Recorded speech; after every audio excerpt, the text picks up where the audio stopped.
Most people believe they make financial decisions independently, but modern consumer economies are built around something far more subtle than force. They are built around behavioral momentum, where millions of small decisions slowly shape identity, habits, and long-term financial outcomes without ever feeling dramatic in the moment. Nobody wakes up intending to become financially trapped. Instead, the process usually begins with convenience, comfort, and normalization. A subscription here, a financing plan there, a lifestyle upgrade that feels harmless because the monthly cost appears manageable. Over time, these decisions stop feeling like choices and start becoming part of daily life, quietly absorbing future income long before that income even arrives. One of the most powerful mechanisms in modern spending systems is the separation between price and pain. Historically, handing over physical cash created a visible emotional reaction because the loss was immediate and tangible. Today, most transactions happen invisibly through taps, auto-renewals, credit systems, and delayed billing cycles. The psychological friction has been reduced almost to zero, which changes human behavior dramatically. Research in behavioral economics consistently shows that people spend more when payment feels abstract. The brain responds differently when the consequence is delayed, fragmented, or hidden behind digital convenience. This is not necessarily the result of individual weakness. It is often the predictable outcome of systems designed to minimize resistance. Consider how monthly payments reshape perception. A person may reject spending $2,000 immediately, but the same expense divided into smaller recurring amounts suddenly feels acceptable. The total cost becomes psychologically compressed because attention shifts from ownership cost to short-term affordability. This changes consumption patterns across entire societies. Homes, vehicles, electronics, education, entertainment, and even basic necessities are increasingly experienced through recurring payment structures. The danger is not always the payment itself. The danger is the accumulation of obligations competing against future flexibility. Financial pressure rarely arrives as one catastrophic event. More often, it emerges slowly through layers of commitments that once appeared harmless individually. This creates what economists sometimes describe as lifestyle lock-in. Once recurring expenses rise beyond a certain threshold, personal freedom begins to shrink. Career choices become constrained because income stability becomes more important than opportunity. Risk-taking declines because financial obligations punish uncertainty. Even personal identity can become attached to maintaining visible standards of consumption. People adapt quickly to upgraded lifestyles, but they adapt far more slowly to reducing them. Psychologically, losses feel more painful than equivalent gains feel rewarding, which means downgrading often feels emotionally threatening even when financially necessary. The system becomes even more effective when social comparison enters the equation. Human beings rarely evaluate wealth in absolute terms. Instead, they evaluate themselves relative to surrounding peers. A salary that once felt comfortable can suddenly feel inadequate after exposure to higher consuming social circles or carefully curated online lifestyles. Digital platforms intensify this effect because people are constantly exposed to highlight reels of travel, luxury, status purchases, and aesthetic living. What once counted as occasional luxury slowly becomes perceived normality. Expectations rise quietly, often without conscious awareness. There is also a mathematical dimension hidden beneath these psychological patterns.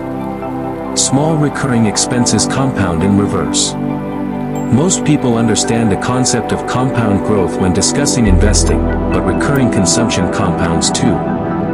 Every long-term obligation reduces future capacity to save, invest, relocate, negotiate, or recover from emergencies. The effect is gradual, which makes it difficult to notice early. A single unnecessary expense may seem insignificant, but dozens of recurring commitments create a permanent drag on financial mobility. Over years, the cumulative effect becomes substantial not because of one bad decision, but because of sustained behavioral patterns repeated automatically. Historically, economic systems have always influenced behavior, but modern consumer economies operate with unprecedented precision because data allows businesses to study attention, emotion, and spending behavior at scale. Algorithms learn what triggers impulse decisions, what creates emotional attachment, and what keeps people engaged long enough to purchase. Entire industries optimize around reducing hesitation. Personalized advertising, frictionless checkout systems, targeted promotions, and reward structures are all designed to shorten the distance between desire and transaction. Again, this does not mean individuals are powerless. It simply means the environment is highly engineered. What makes this particularly important is that financial stress often appears long after the behaviors creating it. A person may feel financially trapped without recognizing how many small automatic systems shape their current situation. The issue is rarely intelligence. Many highly educated people still struggle financially because knowledge alone does not fully protect against behavioral conditioning. Human beings are emotional decision makers operating inside environments intentionally designed to influence attention and consumption patterns. The turning point usually begins when someone starts noticing the invisible architecture around their spending instead of viewing purchases as isolated events. A subscription is no longer just a subscription.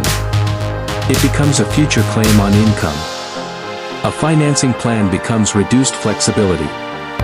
An impulse purchase becomes part of a repeated behavioral loop. This shift in perspective changes the conversation from simple budgeting to awareness of systems and incentives. Financial stability often grows less from dramatic income increases and more from reducing automatic leakage. People tend to imagine wealth as something built only through major breakthroughs, but in many cases, long-term financial resilience is deeply connected to behavioral consistency, emotional regulation, and awareness of hidden incentives. Small repeated decisions shape economic trajectories far more than occasional large decisions because repetition quietly compounds over time. The hidden system is not necessarily a conspiracy, nor is it controlled by a single force. It is better understood as an ecosystem where businesses compete for attention, consumption, and recurring revenue inside an economy built on continuous spending. The system rewards engagement and purchasing behavior because economic growth often depends on consumption itself. Understanding this does not require rejecting modern life or avoiding all spending. It simply requires recognizing that convenience is never psychologically neutral. Every friction removed from spending changes behavior a little, and over enough years, small behavioral shifts become financial realities. The people who eventually gain more financial control are often not the ones with the highest income initially. They are the ones who begin noticing where their attention is being directed, where emotional impulses are being monetized, and where recurring obligations are quietly limiting future freedom. Because once spending becomes automatic, financial direction also becomes automatic. And the most powerful systems are usually the ones people stop noticing altogether.